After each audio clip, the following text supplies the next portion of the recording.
Glória a Deus. Graça e a paz do Senhor Jesus. Amém. Louvado seja o nome do Senhor, que nos deu mais uma oportunidade de estarmos aqui. Sabemos que não é fácil, é muita luta, a semana é corrida, final de ano aí é uma correria para um lado e para o outro, tem um cansaço, mas o domingo nós estamos aqui para recarregar as baterias e nos regozijarmos na presença do Senhor, que é o mais importante. E eu convido meus amados irmãos a abrir suas Bíblias no Evangelho de João, capítulo 14. João, capítulo 14.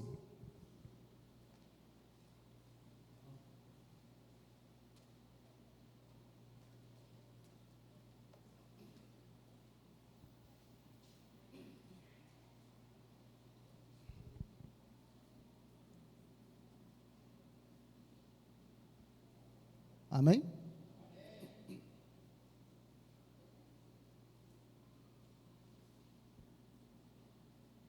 Vamos ler a partir do versículo 1. Se você não trouxe uma Bíblia, acompanhe aí no Data Show. Diz assim a palavra do Senhor. Na minha versão é o seguinte: não se turbe o vosso coração, credes em Deus e credes também em mim. Na casa de meu pai há muitas moradas. Se não fosse assim, eu vou-lo teria dito, pois vou preparar-vos um lugar. E se eu for e vos preparar lugar, virei outra vez e vos levarei para mim mesmo, para que onde eu estiver, estejais vós também. Mesmo vós sabeis para onde vou e conheceis o caminho. Disse-lhe Tomé: Senhor, nós não sabemos para onde vais, como podemos saber o caminho? Respondeu-lhe Jesus: Eu sou o caminho, a verdade e a vida. Ninguém vem ao Pai, senão por mim. Amém? Louvado seja Deus. É um texto bastante conhecido da igreja, muitas vezes lido por nós, muitas vezes pregado aqui, mas é um texto que sempre salta aos nossos olhos. Nós cremos que a palavra do Senhor, a Bíblia Sagrada, ela é verdade. Não somente algumas coisas são verdades, nós cremos que ela é verdade de uma capa a outra. Tudo que foi dito, tudo que foi escrito, tudo que foi falado aqui é verdade. Mas eu costumo chamar a minha atenção para o que Jesus falou. Porque eu creio que a palavra ela é inspirada por Deus. Mas quando Jesus fala, é o próprio Deus falando. Os apóstolos escreveram, os profetas escreveram, inspirados pelo Espírito Santo, mas Jesus falou. E quando Jesus fala, nós precisamos saltar os nossos olhos. Algumas Bíblias têm até o texto marcado de vermelho, as palavras de Jesus. Então aqui nós vemos Jesus falando. Não é uma afirmação de um apóstolo, não é uma afirmação de um profeta, é a afirmação do próprio Deus. E se nós prestarmos atenção a esse texto, nós vamos perceber que do versículo do capítulo 13 até o capítulo 16, 17, Jesus está tratando de uma única situação, de um único assunto. É os últimos momentos de Jesus com os discípulos, e ele resolve ali, como quem dá um aulão, dá um resumo, falar para os discípulos aquilo que eles precisavam ouvir e que eles precisavam praticar dali em diante. Então Jesus começa no capítulo 13, dizendo uma coisa assim: olha, eu vou partir, eu vou voltar para o Pai, eu vou embora, eu vou deixar vocês. Ele começa falando da sua partida, da sua morte, começa a funilar ali para o seu propósito, e traz isso ao conhecimento dos discípulos. E ele vai dizendo ali na ceia, na última ceia: eu vou voltar para o Pai, para onde eu vou, vocês não podem ir agora, mas depois vocês irão. Irmãos, aquilo ali começa a trazer angústia, começa a trazer sofrimento e apreensão para o coração dos discípulos. Imagina só, entre na cena, Jesus sentado com os discípulos ali na mesa, na última ceia. Nós sabemos que era a última ceia, mas eles não tinham essa noção de que aquilo ali fosse a última ceia. Estavam ali na ceia da Páscoa e Jesus começa a falar sobre isso. Eles começam a trazer essa situação para eles. Ali é os últimos momentos de Jesus, quem sabe as últimas horas, e ele vai dizendo: olha, eu vou embora, aqui no nosso meio tem uma pessoa que vai me trair. E aquilo começa a trazer angústia. E ainda tem a questão de Pedro, que vai dizer: olha, como é que pode, Senhor? O Senhor vai partir e nós não podemos ir? Não tem essa, para onde o Senhor for, eu vou também. Eu daria até a minha vida pelo Senhor. Jesus vai dizer: você dá a vida por mim? Eu te digo que o galo não vai cantar 3 vezes nessa madrugada e você vai me rejeitar, você vai me negar. Então imagina só como estava o coração dos discípulos ali, diante dessas palavras de Jesus. Mas aqui no capítulo 14, nós percebemos o amor de Deus para com os seus discípulos. E Jesus, percebendo a angústia no coração deles, ele vai dizer justamente isso: olha, não turbe os vossos corações, creiam em Deus e creiam também em mim. Aqui diz, no versículo 1, não turbe o vosso coração, mas esse turbe, irmão, ele dá o sentido de angústia, ele dá um sentido de ansiedade. Os discípulos estavam ali com o coração angustiado, ansiosos: como pode, o mestre vai nos deixar, vai nos abandonar? Jesus traz essa palavra de consolo: não se preocupem, não fiquem ansiosos, mantenha ao foco, mantenha a fé, creia em Deus e creia também em mim. Sabe por quê, irmãos? Jesus está dizendo o seguinte: olha, vocês estão apreensivos, mas não se preocupem, eu não vou abandonar vocês não, eu não vou embora e deixar vocês só. Calma, tenham calma, porque muitas vezes, irmãos, a ansiedade e a angústia, ela bate na nossa porta. Nós somos seres humanos e estamos sujeitos a aflições, como falou Jesus. Mas tem uma coisa que nós não devemos esquecer e perder: é a nossa fé. É a fé na palavra de Deus, é a fé na pessoa do Senhor Jesus Cristo. Olha, o apóstolo Paulo fala, eu queria ver com vocês, o apóstolo Paulo fala em Filipenses capítulo 4, versículos 6 e 7, vamos abrir.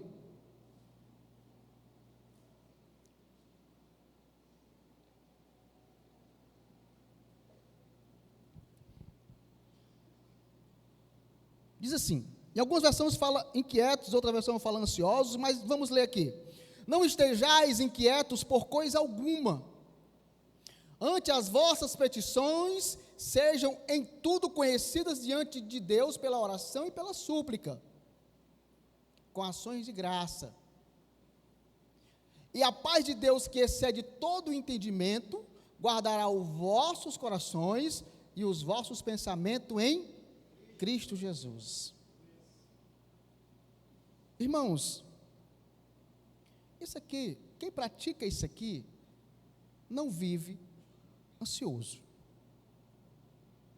Então o que o Paulo está dizendo? Olha, vocês peguem a ansiedade de vocês e apresente a Deus, e já vão agradecendo pelo que Ele vai fazer.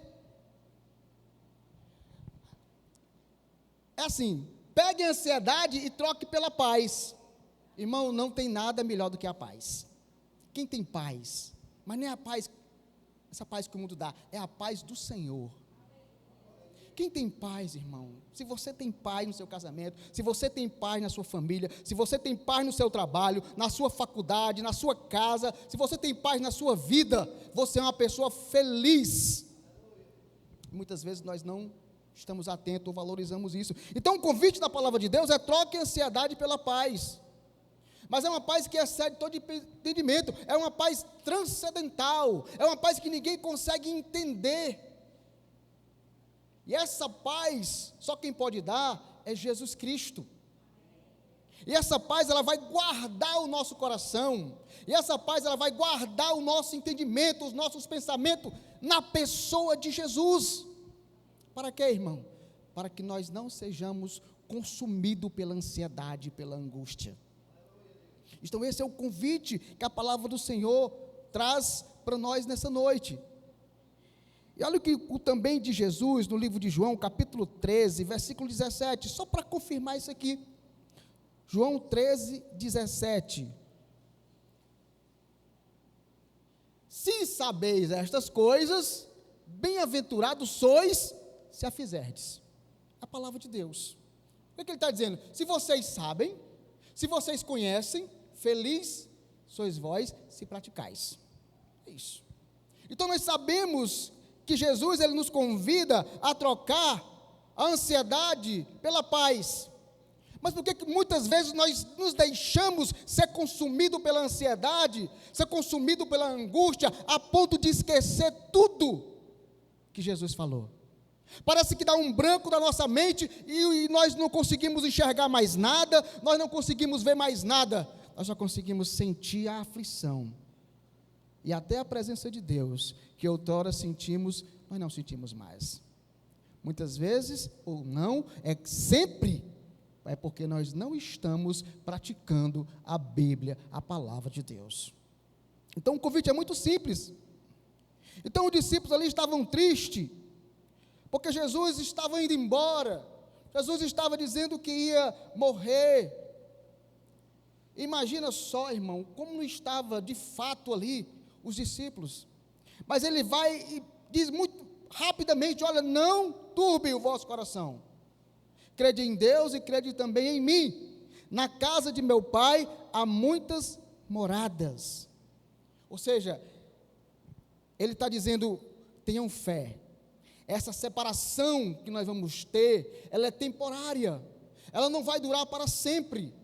Eu vou, mas é por pouco tempo, depois eu volto. Eu vou preparar um lugar, eu vou preparar as coisas, e quando tiver tudo pronto, eu voltarei. Mas não é um voltarei vazio, ele diz: eu voltarei outra vez e vos levarei. Para quê? Para mim mesmo. Para que onde eu estiver, vocês estejam comigo. Que promessa maravilhosa, irmãos. Eu estava lendo isso aqui agora à tarde, e eu fiquei emocionado. Jesus prometeu voltar, mas não foi um voltar vazio, foi um voltar para buscar o seu povo, para buscar os seus discípulos, para buscar aquele que verdadeiramente crê nele. E essa promessa não é só para eles, é para a igreja. Jesus um dia vai voltar, irmãos, para levar-nos para com Ele. Ele vai voltar para levar-nos para Ele, para que onde Ele estiver, nós estejamos ali com Ele. E essa deve ser a nossa maior alegria e a nossa maior esperança. Então os discípulos estavam ali tudo triste, tudo desconsolado. Jesus traz essa palavra de consolo, traz essa promessa maravilhosa no meio de uma aflição. Não turbe, não fiquem tristes. Eu vou, mas eu vou preparar um lugar, eu vou preparar o acesso. Vocês não podem ir agora porque ainda não têm o acesso. E o acesso é Jesus na cruz, crucificado e ressuscitado. Então não tinha como o discípulo ir antes disso. Não há salvação, só há salvação mediante o sangue remidor de Cristo. Então o acesso Jesus vai preparar na cruz do Calvário. Ele é a chave para abrir as portas do céu para a sua igreja. Então Jesus está falando isso. Eu vou, mas eu vou voltar para levar vocês comigo. E no versículo 4, ele vai dizer o seguinte: e vocês sabem o caminho para onde eu vou. Ou seja, pessoas que andaram com Jesus 3 anos, ou mais um pouquinho, ouvindo sobre o reino de Deus, ouvindo Jesus falar sobre o céu, ouvindo Jesus curar, ouvindo Jesus pregar, ouvindo Jesus trazer as boas novas de salvação, essas pessoas, elas deveriam ter o conhecimento do caminho da verdade. Mas teve um discípulo, louvado seja Deus, porque foi através dele que Tomé cavou a maior declaração da Bíblia Sagrada, que é essa. Tomé vai dizer: Senhor, nós não sabemos para onde o Senhor vai, como nós conhecemos o caminho? E Jesus vai responder: eu sou o caminho, eu sou o caminho. Imagina se Tomé não tivesse perguntado isso. Mas glória a Deus que ele perguntou. E Jesus responde: eu sou o caminho.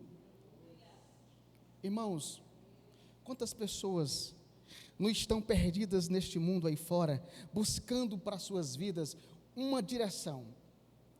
Quantas pessoas não encontram essa direção e desfalecem o ânimo a ponto de tirar a própria vida?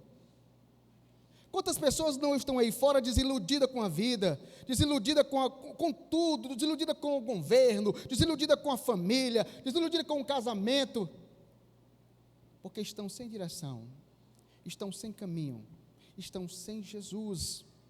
Quantas pessoas precisam aí fora saber, de fato, que Jesus é a solução e o caminho para a vida delas?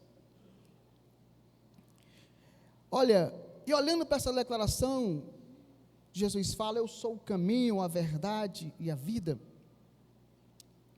Nós podemos perceber o seguinte, que através dessa declaração, Jesus traz pelo menos, ou traz 3 soluções para 3 consequências causadas pelo pecado lá no Jardim do Éden. E quais são essas soluções? Observe. O pecado, a Bíblia diz que o pecado afasta o homem de Deus. A Bíblia diz que quando Deus fez lá o jardim, criou o homem, colocou no jardim, o homem tinha tudo naquele jardim. E a Bíblia diz que o próprio Deus descia toda tarde para passear com Adão pelo jardim. Deus vinha para o jardim para ter comunhão com Adão, passear, conversar. Então Deus tinha essa intimidade, essa comunhão com o homem. Mas a partir do momento que Adão e Eva pecaram, eles se afastaram de Deus. Não foi Deus que se afastou deles, foi eles que saíram da posição de intimidade com o Senhor. Observe que Deus está no mesmo lugar. Deus vem na tarde seguinte procurar Adão no mesmo lugar, mas Adão não estava mais ali. E Deus vai dizer: Adão, aonde você está? Mas Adão tinha fugido. Adão tinha fugido da presença do Senhor, porque o pecado causa isso. O pecado afasta o homem de Deus. Mas Deus sempre teve a intenção de buscar essa relação com o homem. Então, quando Jesus diz: eu sou o caminho, Jesus está dizendo: eu sou o caminho que vai levar o homem de volta a ter relação com Deus. Então Jesus está dizendo: eu vou. Aqui nós podemos observar que é a primeira solução do homem perdido, sem rumo. Para ele, Jesus é o caminho que resgata aquele homem perdido de volta para Deus. Uma solução.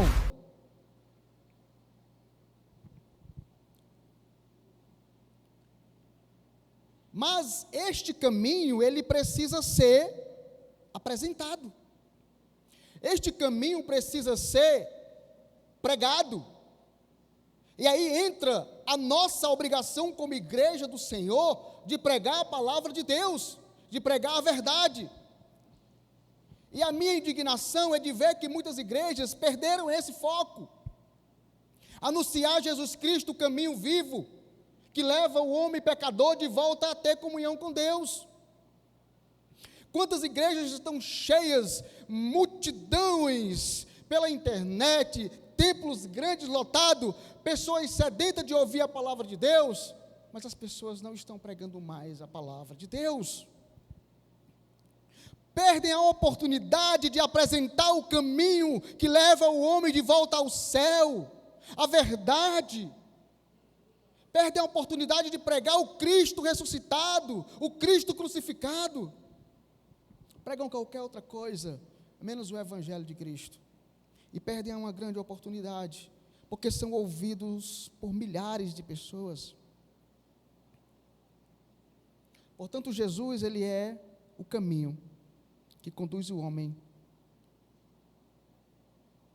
Ele é o caminho que une aquilo que o pecado um dia separou. E a segunda solução que Jesus traz aqui, ele é a verdade.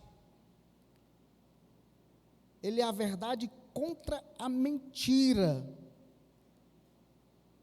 Ele não é uma verdade, ele é a verdade. Muitas pessoas estão por aí construindo a sua verdade. Hoje nós estamos numa moda da verdade relativa, tudo é relativo, tudo é ponto de vista. Engraçado que cego tem ponto de vista, né? Não, cego não tem ponto de vista. Quem tem ponto de vista é quem tem os olhos abertos.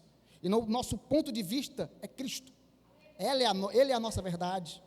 Nossa verdade não é um ponto de vista qualquer, nossa verdade é um Cristo crucificado. Então, irmãos, Jesus, ele traz a solução para a mentira quando ele se apresenta como verdade.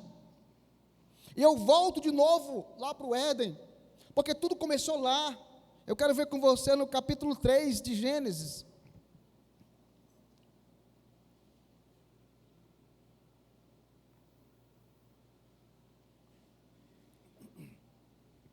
Atente para essa leitura. Ora, a serpente era a mais astuta que todos os animais do campo que o Senhor Deus tinha feito.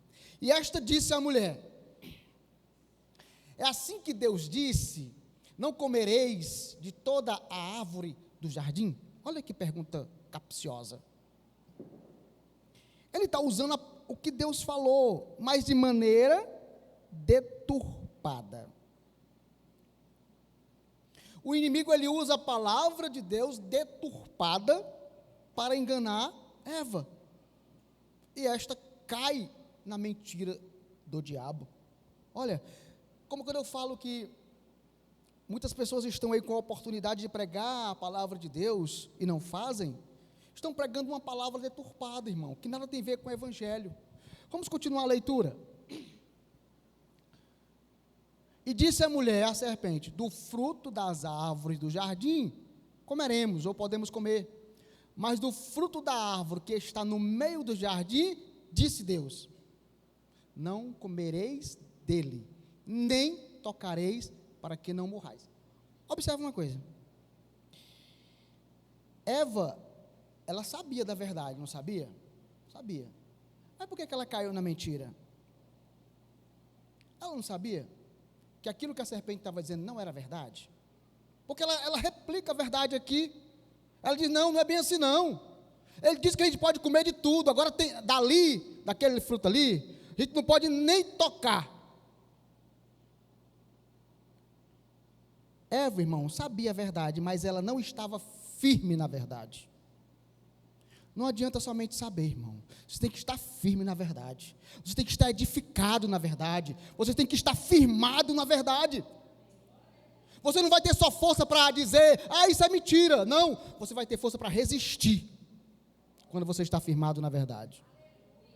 Então Eva não estava firmada na verdade.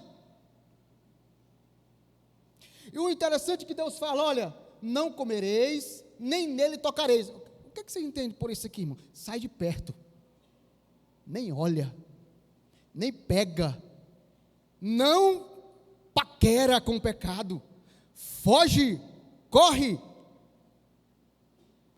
Mas Eva foi para lá, para perto, olhar para o fruto, bonito, sabe aquele garotão lindo, aquele jovenzinho do cabelinho lindo, foi paquerar, né? A meninazinha aí que gosta desse.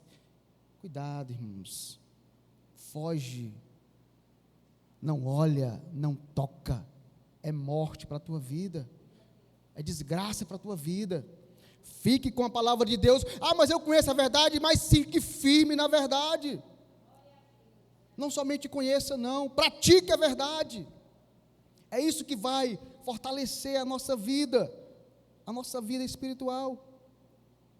E nós precisamos também, irmãos, saber diferenciar o que é verdade e o que é mentira.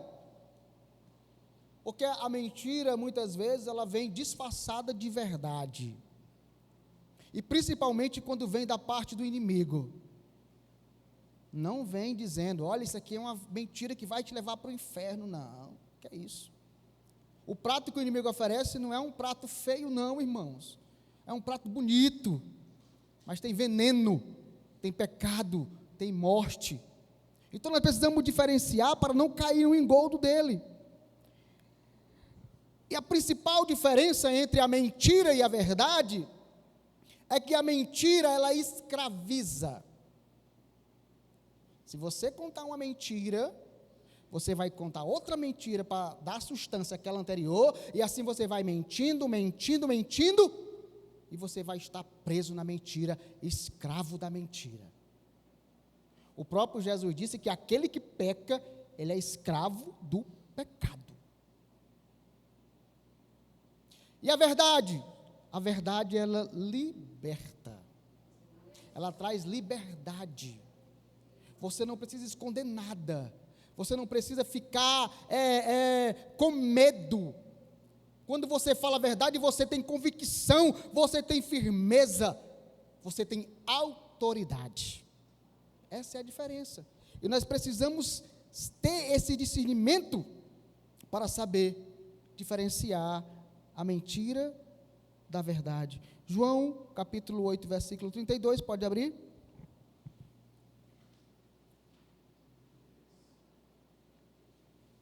É um versículo muito conhecido. Conhecereis a verdade, e a verdade vos libertará. Quem falou isso? Tem um grande peso. Precisamos atentar, porque tudo que o Senhor falou é mais pura verdade. A verdade liberta, restaura, cura, limpa, salva e nos conduz para o céu. E uma outra solução que Jesus trouxe foi para a morte espiritual. Vamos ler Romanos capítulo 6, versículo 23. Romanos 6, 23.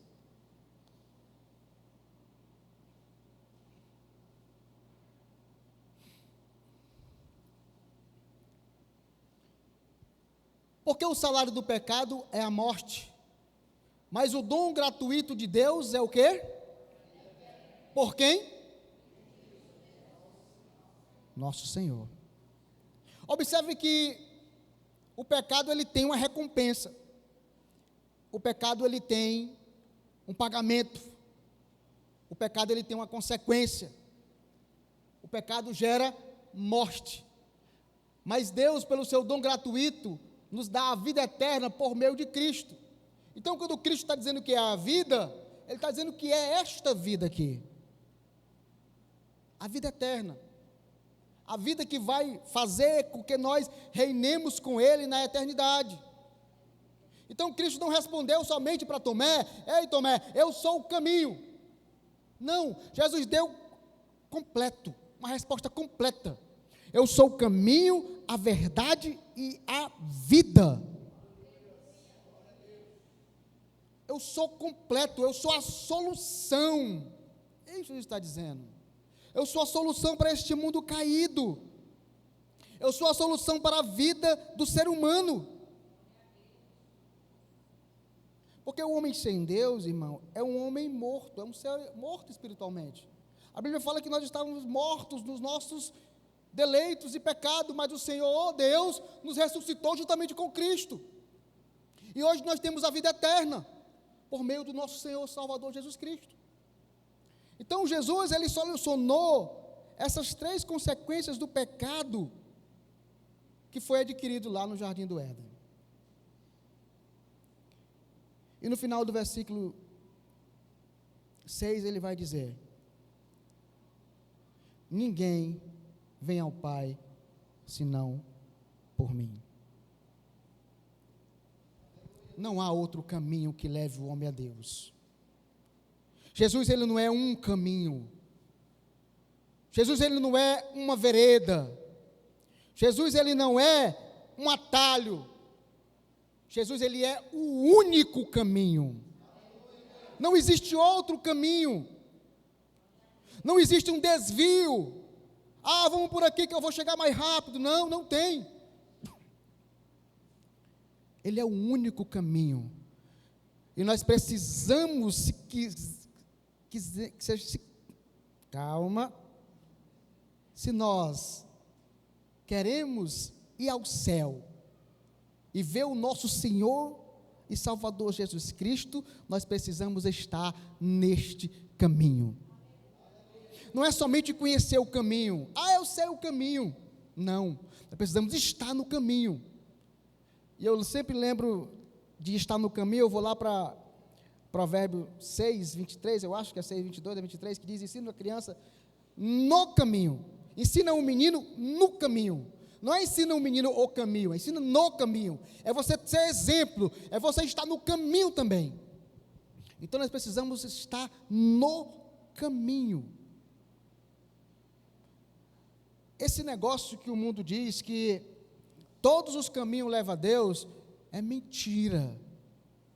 É um engano do inferno. Porque só há um caminho que leva a Deus. Só há um caminho que leva ao Senhor, nosso Deus. É Jesus Cristo. Ninguém vem ao Pai senão por mim. Ninguém vem ao Pai senão por mim. Irmãos, muitas vezes nós estamos pensativos a respeito da nossa salvação, mas nós nos esquecemos que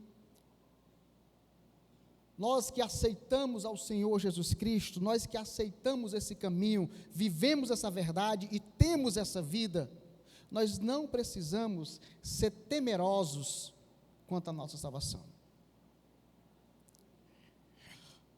O diabo, ele sempre vai acusar, porque nós somos pecadores.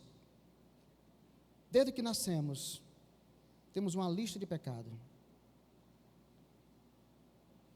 E no dia do nosso julgamento, eu creio que o diabo vai estar lá. O Senhor vai salvar isso aí? Olha aqui. Olha o tamanho da ficha dele. Mas lá no final, escrito com sangue, vai estar assim: tetelestai. Está tudo pago, justificado pelo sangue de Jesus. Então não adianta você ter medo da sua salvação, porque você foi comprado e remido pelo alto preço, que foi o sangue do Senhor Jesus Cristo. Nunca tenha medo das acusações do diabo. Esse é o papel dele. Mas você foi lavado e remido pelo sangue do Senhor Jesus.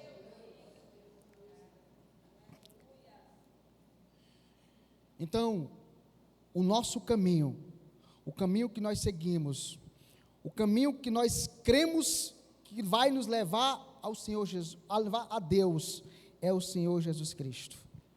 Não é o apóstolo Paulo, não é os profetas, não é Maria, não é José. O nosso caminho tem os pés e as mãos furados pelos cravos. Ele é o único que morreu naquela cruz e ressuscitou ao terceiro dia, para que nós tenhamos vida, e vida com abundância. E eu quero deixar uma reflexão para você. Se você tem Jesus. Se você já recebeu este caminho, se firme nele. Queira ele todos os dias, mas queira com vontade, queira com gratidão, em dizer: Senhor, muito obrigado que eu encontrei o caminho. Quantos muitos estão perdidos, o Senhor me achou, me resgatou, me colocou no caminho, e hoje eu sigo este caminho que me levará aos céus. Creia com força, creia com fé, agradeça todos os dias por essa dádiva que o Senhor lhe deu, porque muitas vezes nós estamos caminhando ali, e sem forças, devagar, mas continue firme, peça força ao Senhor, mas não deixe o caminho, não saia do caminho, não pegue um desvio, permaneça no caminho. E você que ainda não recebeu a Jesus, corra para o caminho, não deixe para amanhã, não deixe para depois, porque quando chegou o dia de Jesus morrer por você na cruz do Calvário, Ele não pediu para que fosse prorrogado, Ele não pediu para deixar para o outro dia, Ele disse: Pai, eu estou aqui para fazer a Tua vontade, eu vou para aquela cruz, por amor à humanidade, vou me fazer caminho, vou me fazer acesso, para levar este povo a Ti. Ele não pensou duas vezes, Ele cumpriu a vontade de Deus. Então, se você ainda não aceitou este caminho, eu aconselho você a correr depressa, porque os dias estão abreviados, irmãos. Nós não sabemos quando o Senhor vai voltar. Outra vez virei e vos levarei para mim mesmo. Nós não sabemos o dia, pode ser amanhã, pode ser hoje, pode ser daqui a 1 ano, 2 ou 10. Mas uma coisa eu digo: só os que estarão no caminho é que subirão com Cristo para a glória dos céus, amém? Louvado seja o nome do Senhor. Eu terminei essa reflexão um pouco mais cedo, eu tinha falado para o pastor, porque foi só até aqui que o Senhor colocou no meu coração, e eu peço a você, permaneça firme com o Senhor Jesus, nos caminhos dEle, porque Ele é a verdade, que vai nos levar à vida eterna. Louvado seja Deus, glória a Deus.